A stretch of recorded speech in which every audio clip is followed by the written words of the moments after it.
out there talking trash with him, and the rest of the fellas are sitting there going, hey, the boy bad, what can you say? And I think what America saw in this guy was somebody who really didn't see race. If you put all of us in a room, Magic, Jordan, myself, and Bird probably be the guy who walks out of the room at the end of the day. Bird. We had a three-point contest at the All-Star break, and Larry walks in and says, I hope all you guys in here are thinking about second place because I'm winning this. Excuse me? And he started shooting, and he just didn't miss. Larry was the originator of getting in your face and talking trash. And then you sit there and you go, this guy up in my face talking noise. He ain't that fast, he's slow, but he knew how to aggravate you, agitate you enough to get you out of your game. I was guarding in my rookie year. He looked at me and he goes, you can't stop me. And I looked at him and I said, gosh, boy, you're so confident. He was confident? You're a rookie. You don't know anything. He proceeded to score like 10 straight points on me. The coach took me out the game. He walks by and he's laughing at me. Larry Bird catches the ball in the corner. I take off running out at Larry Bird. And right when he's getting ready to shoot, I jump. And as I go by, him, he tells me, he says, fly, Bird. And I go right by him, he shoots the ball, it's nothing but nylon. Bird, he's hitting the list. He'll look at you like, hey, what you doing out here? You ready to call somebody else? I even heard him tell the coach, hey, look, coach, you better get somebody else out here to guard me because I'm killing this guy. In last year's playoffs, Person was out to make Bird eat his words while adding a few choice comments of his own. Chuck Person, he definitely has his reputation. During the playoffs, he just went AWOL, and he just went to work. You can see Bill playing a little Bird, giving it back to him, shine.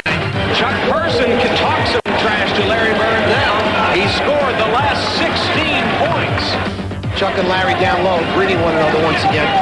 Bird, he has caught fire. Person. Stuffed him and had something to say afterwards. And look at Bird. Person didn't dare look at him. Yeah, it is a little special because I've known Chuck for a while, and we've always had run-ins, but it always seems like I get the last word. He was having a pretty rough first half, and in the old days in Cleveland, you walked off the court the same way at halftime, and I kind of puffed up on him and walked beside him and was like, yeah, you're 1 for 10. I was like, that's defense, and he just kind of looked at me and said, there's two halves. And he came back out and hit about 10 in a row on me. And we was up 1, okay? He said, who's guarding me as we come out of timeout? Now, remember, I'm a rookie because Price is out because he hurt. Right. He says, who's guarding me? I says, Craig Elo. He says, why you got that white boy on me?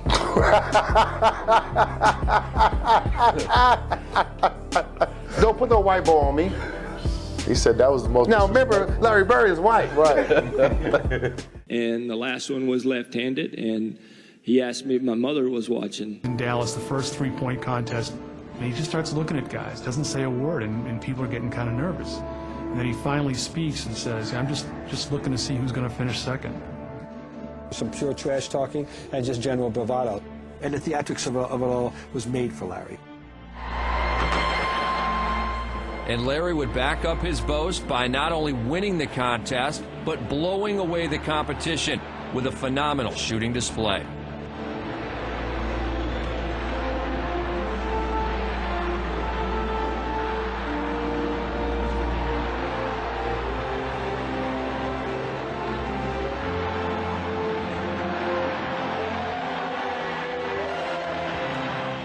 That chick's had my name on it for a week now, and I knew I was going to win this thing. I've been practicing, and my teammates said I wasn't going to win it, but I came back and... Something happened. We're sitting there, and we get back to the hotel.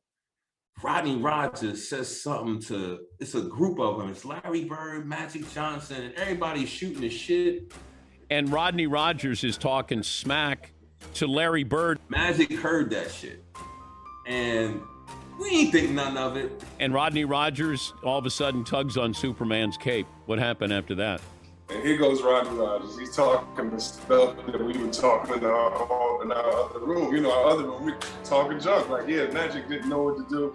And he goes to Bird right in his face. He says something like, "Hey, Larry, you ain't hit a jumper since '84. They ain't made a jump shot since the 80s or 80. One of the years they probably won a championship. 84. There you go. And I never seen this. And this one I was like, this is a different breed. Magic Johnson fed Larry Bird the ball probably about 8 times in a row down court. Larry Bird got the ball on Rodney Rogers, and every time he was about to make a move, he told him what he was going to do. Bird, I remember one time coming to the corner, he pump fakes and Rodney Rogers goes by. He says, "Welcome to the Parachute Club." It's a 3 in his face. And, you know, after, I don't know if it was Magic or someone said something like, you know, that kind of reminds you of '84 a little bit, don't it? One dribble, pull up, going left, off glass. Bucket. One dribble, going right, spin, shot, bucket. He scored 9 times or 8 times in a row, left the court to go lay down because he couldn't sit on a bench. He had to lay down because of his back.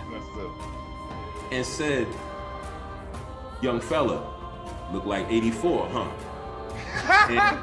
Last time he made it. Walked by our bench at the Salt Palace and said, "I feel like 43 tonight." And he came out, he scored 43 in the third quarter and checked himself out with a 20-point victory, and I was fairly impressed with that one. So he just picks a random number. I feel like 43. And he says it to the bench? Yeah. It was fairly impressive, you know, especially when he backed it up. Tell this story about Larry Bird. I remember him, he was cursing under his breath. And I asked him, I said, "Larry, what's going on with you?" He says, "You guys are being disrespectful to me." And I says, "What are you talking about?"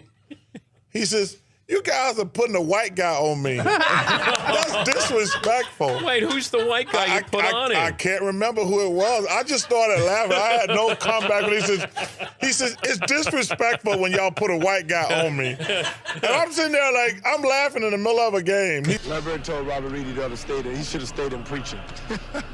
That was funny. He had 50 points. Playing against the Boston Celtics in the Boston Garden, no shake. And Larry put both hands behind his back. He wouldn't shake my hand. I said, okay, he's just getting into the game.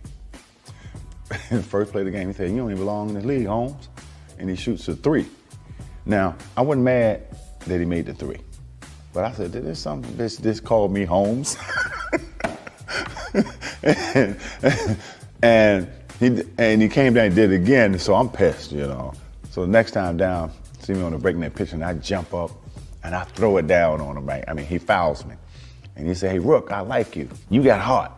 He said, "But I'm still getting 30 on your ass." I mean, that's who he was. Here's Bird's backbreaker. Fakes using the Parrish pick, and as the defense collapses, he steps back. Watch him now. Well, we didn't see it. Watch him give Bannister the sign for the high five, and Bannister gives it back to him. He starts in off the glass. That was the one game that I think he tortured Dominique. He saw Dominique as up-and-coming player, and he just tortured him mentally that game. He tortured all of us. He was calling shots off the glass, who's next, where you want this one from, and he just made one after another. When he got to about the 55th point, you knew it was something special. Even as a player, and that usually doesn't happen, but we were down so much at the time, you had time to realize the game. And his last shot, he said, in the trainer's lap, coming down the court, which meant it was going to be a 3 and it's going to be awful deep. And then he said, "Who wants it?" And I think Ricky Brown, I'm not for sure who it was, ran out after him. And he shot this high rainbow. It goes in, Ricky bumps into him and accidentally knocks him on our trainer's lap. So it was exactly what he said. It was an accident, but it was almost fate.